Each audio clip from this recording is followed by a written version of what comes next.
नमस्कार, good morning. स्वागत है आप सभी का डी और ए ब्लॉक एलिमेंट्स के अगले वीडियो लेक्चर में। और आज देखेंगे अपन अंतराकाशी यौगिकों का बनना। अंतराकाशी यौगिकों का बनना। अंतराकाशी क्या होते हैं? तो अंतराकाश होते हैं जब किसी संरचना के अंदर छोटे छिद्र पाए जाते हैं। क्या पाए जाते हैं? छिद्र पाए जाते हैं। जैसे ये छिद्र हो गया, ये हो गया, ये हो गया, ये हो गया। इनको कहते हैं अंतराकाश। और इन अंतराकाशों में जब कोई अन्य परमाणु आकर के फंस जाता है तो बनने वाले यौगिक अंतराकाशी यौगिक कहलाते हैं। तो संक्रमण धातुओं की विशेष क्रिस्टल जालक संरचना में जो रिक्त स्थान हैं, जो अंतराकाश हैं, उनमें जब छोटे आकार के परमाणु जैसे हाइड्रोजन, नाइट्रोजन, कार्बन फंस जाते हैं तो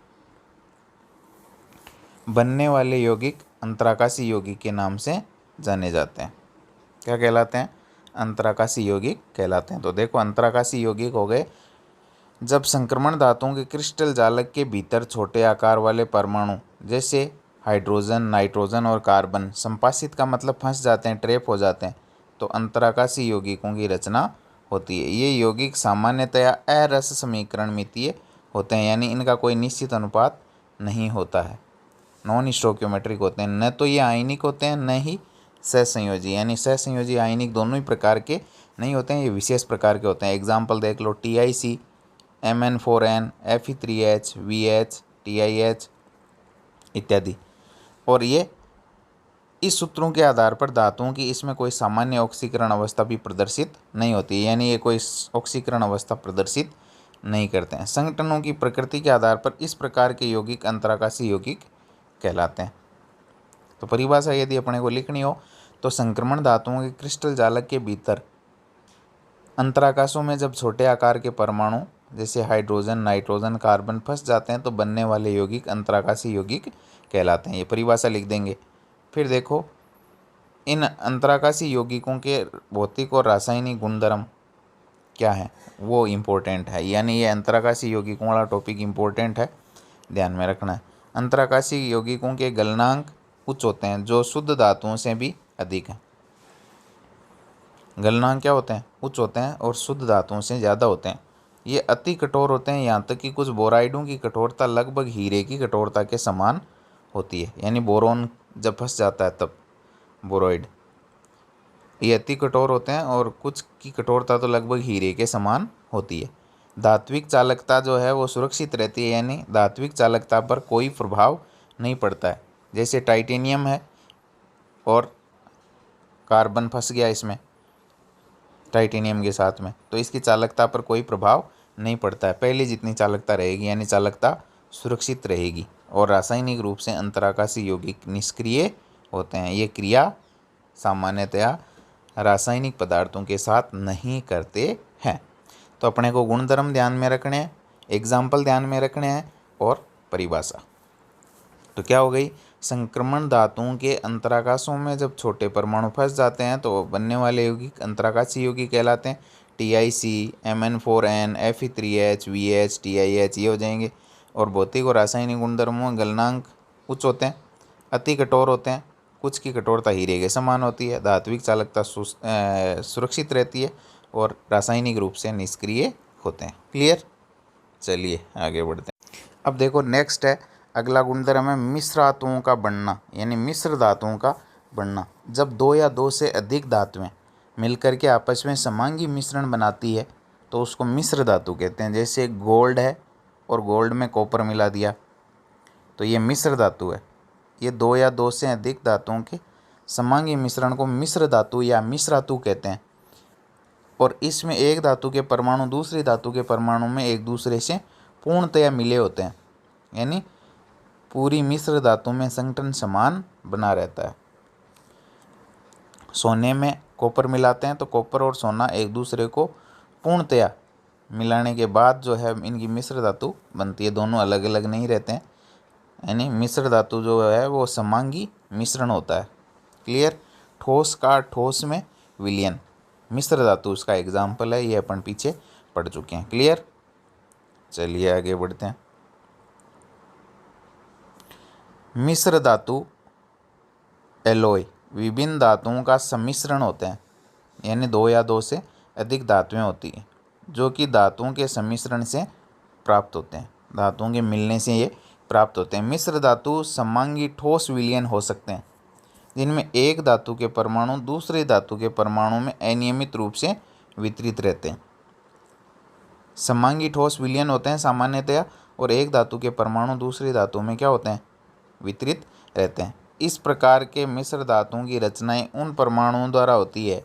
मिश्र धातुओं की रचनाएं कौन से परमाणुओं द्वारा होती है, जिनकी धात्विक त्रिज्याओं में 15% का अंतर हो। ये इंपॉर्टेंट लाइन है, 15% का अंतर हो, ये इंपॉर्टेंट लाइन है, इसको अपने को ध्यान रखना। ये कितना परसेंट का अंतर हो, 15% का अंतर हो। ये इम्पोर्टेंट है कंपटीशन एग्जाम के लिए भी। संक्रमण धातुओं के अभिलाक्षणिक गुणों तथा उनकी त्रिज्याओं में समानता के कारण संक्रमण धातुओं द्वारा मिश्र धातुओं की रचना सफलतापूर्वक होती है। सफलतापूर्वक नहीं, सरलतापूर्वक। अब संक्रमण धातुओं के अभिलाक्षणिक गुणों, यानी जैसे गोल्ड और कॉपर आपस में मिल जाते हैं तो इनके गुण धर्म लगभग क्या है, समान है। इनकी त्रिज्याओं में भी क्या है, समानता है, इसलिए ये मिश्र धातु बना लेते हैं। क्यों बनाते हैं, इसलिए बनाते हैं क्योंकि इनकी त्रिज्याओं में भी क्या है, समानता है, और त्रिज्याओं में भी समानता है और देखो अभिलाक्षणिक गुणों में भी समानता। ये लाइन भी इम्पोर्टेंट है। क्लियर। अभिलाक्षणिक गुणों और त्रिज्याओं में समानता के कारण संक्रमण धातुओं द्वारा मिश्र धातुओं की रचना सरलतापूर्वक होती है। इस प्रकार प्राप्त मिश्र धातु कठोर होते हैं। मिश्र धातु क्या होते हैं, कठोर होते हैं। इनके गलनांक सामान्यतया उच्च होते हैं। फेरस मिश्र धातु सबसे सुपरिचित मिश्र धातु है। Chromium, vanadium, tungsten, molybdenum, manganese का उपयोग विभिन्न प्रकार के स्टील तथा स्टेनलेस स्टील के उत्पादन में किया जाता है। असंक्रमण धातुओं तथा संक्रमण धातुओं के संयोग से प्राप्त मिश्र धातु औद्योगिक महत्व के होते हैं, जिनमें कौन है, पीतल। पीतल जो है वो कॉपर और जिंक से मिलता है, ये इंपॉर्टेंट है। किससे, कॉपर प्लस जिंक, इससे क्या मिलता है, पीतल। और कांसा मिलता है कॉपर प्लस टिन से। कांसा किससे मिलता है, कॉपर और टिन, Sn, इससे मिलता है अपने को कांसा। ये दोनों इंपॉर्टेंट है। क्लियर। तो यह है मिश्र धातुओं का निर्माण। क्यों बनाते हैं, क्योंकि इनकी त्रिज्याएं, इनके गुणधर्म लगभग एक समान होते हैं, इसलिए मिश्र धातुएं बनाती है। और इनकी धात्विक त्रिज्याओं में 15% का अंतर होता है। वो धातुएं आपस में मिश्र धातुओं का निर्माण करती है। क्लियर। चलिए अब देखो संक्रमण तत्वों के कुछ महत्वपूर्ण यौगिकों के बारे में चर्चा कर लेते हैं। हालांकि इसमें से कोई सवाल नहीं बनता है, फिर भी अपन इसमें रीडिंग लगा लेते हैं। देखो, उच्च ताप पर संक्रमण धातुओं एवं ऑक्सीजन के मध्य अभिक्रिया के फलस्वरूप संक्रमण धातुओं के ऑक्साइड मिलते हैं। ऑक्सीजन और संक्रमण धातुओं के मध्य जब रिएक्शन होती है तो धातुओं के ऑक्साइड मिलते हैं। क्लियर। स्कैंडियम के अतिरिक्त सभी धातुएं एमओ प्रकार के आयनिक ऑक्साइड बनाती है। स्कैंडियम को छोड़ करके एमओ टाइप के ऑक्साइड बनाती है। कौन, सभी संक्रमण धातुएं। जैसे एमओ का मतलब जैसे ZnO, जैसे CO, जैसे MnO, जैसे CrO, इनकी बात हो रही है। क्लियर। चलिए, इन ऑक्साइडों में धातु की उच्चतम ऑक्सीकरण संख्या इनकी वर्ग संख्या के समान होती है। जैसा कि स्कैंडियम ट्राइऑक्साइड से Mn2O7 तक यौगिकों में देखने को मिलता है। जितनी वर्ग संख्या है उतनी ही ऑक्सीकरण अवस्था है। जैसे स्कैंडियम है, इसकी वर्ग संख्या कितनी है, 3, और इसकी ऑक्सीकरण संख्या भी इसके ऑक्साइड SC2O3 में कितनी है, +3। क्लियर। चलिए, वर्ग 7 के पश्चात आयरन Fe2O3 से ऊपर कोई उच्च ऑक्साइड ज्ञात नहीं है। यानी फिर Mn2O7 यानी वर्ग 7 के बाद में Fe2O3 से ऊपर का कोई ऑक्साइड ज्ञात नहीं है। इसमें आयरन कौन सी ऑक्सीकरण अवस्था दर्शाता है? +3। उसके बाद +3 ऑक्सीकरण अवस्था दर्शाने की प्रवृत्ति नहीं पाई जाती है। ऑक्साइड के अतिरिक्त ऑक्सो धनायन, ऑक्साइड के अतिरिक्त ऑक्सो धनायन जैसे VO2+ में वेनेडियम 4 और VO+2 में तथा TiO+2 को टाइटेनियम +4 स्थायित्व देते हैं। ये इनकी ऑक्सीकरण अवस्थाएं। जैसे ऑक्सो धनायन हो गए जिनमें ऑक्सीजन के ऊपर कौन सा चार्ज लग रहा है? +2, +1, +3, ये ऑक्सो धनायन है। क्लियर? फिर देखो धातुओं के ऑक्साइड एवं ऑक्सो ऋणायन। धातुओं की ऑक्सीकरण संख्या में वृद्धि के साथ ऑक्साइडों के आयनिक गुण में कमी आती है। ये फाजान्स का नियम है।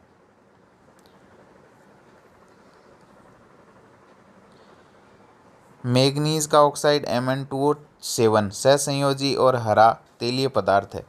यहाँ तक कि CrO3 V2O5 के गलनांक भी निम्न होते हैं। इन ऑक्साइडों में अम्लीय स्वभाव की प्रमुखता होती है, यानी ऑक्सीकरण अवस्था बढ़ने के साथ अम्लीय गुणधर्म बढ़ता है। क्लियर? इस प्रकार Mn2O7 से HMnO4 प्राप्त होता है। H2CrO4 से H2Cr2O7 दोनों ही CrO3 से प्राप्त होते हैं। V2O5 उभयधर्मी होने पर भी मुख्यतः अम्लीय है और VO4-3 तथा VO2+ के लवण देता है। कौन? V2O5। वेनेडियम के ऑक्साइडों में क्षारकीय V2O3 से अल्प क्षारकीय V2O4 और उभयधर्मी V2O5 तक क्रमिक परिवर्तन देखने को मिलता है, यानी ये एक दूसरे में बदलते रहते हैं। V2O4 अम्ल में विलय होकर VO+2 लवण बनाता है। इसी प्रकार V2O5 अम्ल और क्षारों से विक्रिया कर VO4+ और VO4-3 देता है, यानी V2O5 है वो किस में बदल जाता है? VO4+ VO4-3। ये इम्पोर्टेंट है कंपटीशन एग्जाम के लिए। बोर्ड एग्जाम में इस प्रकार का यहाँ से कोई सवाल नहीं बनता। पूर्ण रूप से अभिलक्षणित CrO क्षारकीय है परंतु Cr2O3 उभयधर्मी होता है, यानी जैसे जैसे ऑक्सीकरण अवस्था बढ़ती है अपन क्षारकीय से फिर उभयधर्मी और उभयधर्मी से अम्लीय की तरफ अग्रसर होते हैं। क्लियर? तो यह था अपना धातुओं के ऑक्साइड और ऑक्सो ऋणायन। इसमें से कोई महत्वपूर्ण सवाल नहीं है, केवल रीड ओनली है ये।